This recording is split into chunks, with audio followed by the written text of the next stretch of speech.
अस्सलाम वालेकुम दोस्तों, मैं चंदा जुनैद आज दोबारा से हाजिर हुई हूँ एक नई वीडियो लेकर। दोस्तों अगर आपको ये वीडियो पसंद आए तो मेरे चैनल को जरूर सब्सक्राइब कीजिएगा। दोस्तों आज की ये खौफनाक कहानी जो मैं आपके साथ शेयर करने जा रही हूँ, ये कहानी हमारे साथ मोहम्मद अली ने यूके से शेयर की है। तो आए दोस्तों मैं उनकी ये खौफनाक कहानी आपको उन्हीं की जुबानी सुनाती हूँ।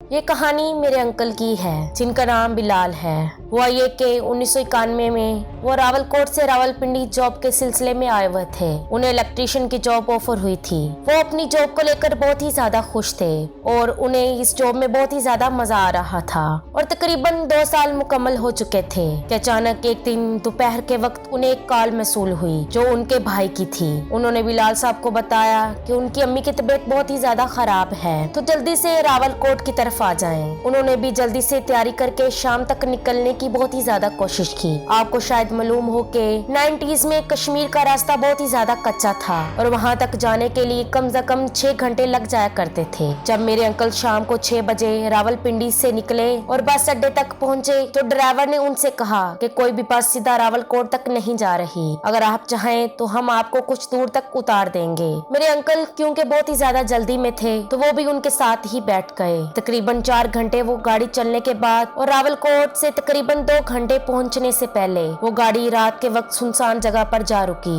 जहां पर बंद 2 दुकानें थी।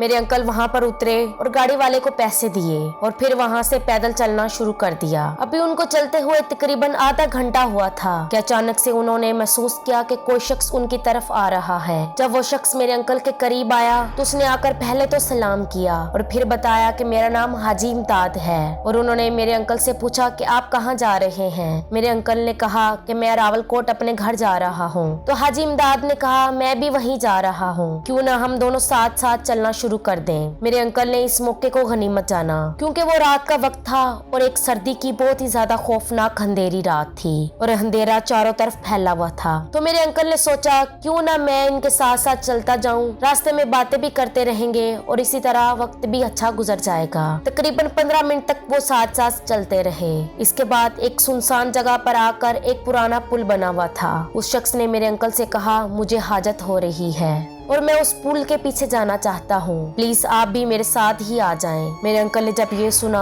तो उन्हें बहुत ही ज्यादा खौफ महसूस हुआ। इस रात को इस वक्त यहाँ पर इतना सन्नाटा छाया हुआ है, दूर दूर तक कोई इंसान मौजूद न था तो उन्हें बहुत ही ज्यादा अजीब महसूस हुआ और उन्होंने उस शख्स से कहा आप जाएं, मैं यहीं आपका इंतजार करता हूँ। फिर वो शख्स वहाँ से चला गया। मेरे अंकल ने तकरीबन 10 मिनट तक उस शख्स का इंतजार किया लेकिन वो वापस मुड़कर ना आया। इतने में वहाँ से एक जीप गुजर रही थी। जब उन्होंने मेरे अंकल को देखा तो गाड़ी रोककर उनसे पूछा कि आप कहाँ जा रहे हैं। तो मेरे अंकल ने बताया कि मुझे रावलकोट पहुंचना है। तो उस जीप वाले ड्राइवर ने कहा हमारे साथ गाड़ी में बैठ जाएं, हम आपको रावलकोट के करीब तक पहुंचा देंगे। तो मेरे अंकल ने सोचा अगर अब भी मैं उसका मजीद इंतजार करूंगा तो हो सकता है ये आखिरी जीप भी जो मुझे मिली है ये भी निकल जाए। तो उन्होंने उसकी परवाह न करते हुए और वहाँ से सफर करना ही बेहतर समझा। तकरीबन 2 घंटे तक वो गाड़ी मुसलसल ही चलती रही। रावलकोट में उनके घर से तकरीबन 15 मिनट तक की दूरी पर उन्होंने मेरे अंकल को उतार दिया। मेरे अंकल गाड़ी से उतरे और घर की तरफ पैदल चलना शुरू हो गए। अभी उन्हें चलते हुए कोई 2-3 मिनट ही गुजरे थे कि उन्हें पीछे से एक आदमी दौड़ता हुआ उनकी तरफ आता हुआ दिखाई दिया। वो रुक गए और जब वो शख्स करीब आया तो मेरे अंकल ये देखकर बहुत ही ज्यादा हैरान रह गए। ये शख्स कोई और नहीं हाजी इमदाद ही था।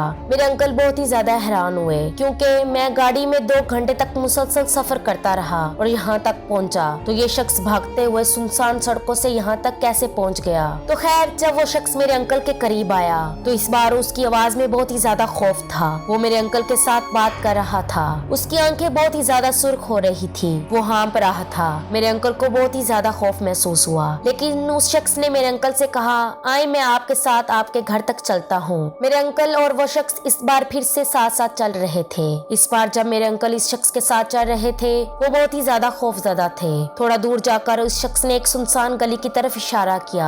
मेरे साथ इधर चलें, आपको मैं इस गली से शॉर्टकट आपके घर पहुंचा देता हूँ। मेरे अंकल बहुत ही ज्यादा खौफजदा हो गए और उसे मना भी नहीं कर पा रहे थे, तो उन्होंने उससे कहा चलें ठीक है चलते हैं। जैसे ही वो शख्स उस गली की तरफ चलना शुरू हुआ तो मेरे अंकल ने पीछे से दौड़ लगा दी, अपने उसी रास्ते पर जिनसे वो घर जाया करते थे। उन्होंने दौड़ लगाई तो अचानक से उन्हें एक बहुत ही ज्यादा खौफनाक चीख सुनाई दी। वो चीख क्या थी? ये चीख उसी शख्स की थी और वो उसकी तरफ दौड़ता हुआ आ रहा था। मेरे अंकल ये देखकर बहुत ही ज्यादा हैरान रह गए कि वो शख्स जब भाग रहा था तो उसके पैर जमीन को नहीं छू रहे थे, बल्कि वो हवा के अंदर दौड़ता हुआ आ रहा था। जब उन्होंने ये देखा तो उन्होंने अल्लाह का नाम लिया और पूरी रफ्तार के साथ अपने घर की तरफ दौड़ लगा दी और 10-15 मिनट तक मुसलसल दौड़ते ही रहे। जब वो अपने घर के दरवाजे पर फाइनल पहुंच गए तो वहाँ पर रुककर उन्होंने पीछे देखा तो वहाँ पर कोई भी शख्स मौजूद न था। खैर वो तेज दिल की धड़कन के साथ हाँफते हुए अपने घर पहुँचे। घर वालों ने जब उनकी ये हालत देखी तो उनसे दरियाफ्त किया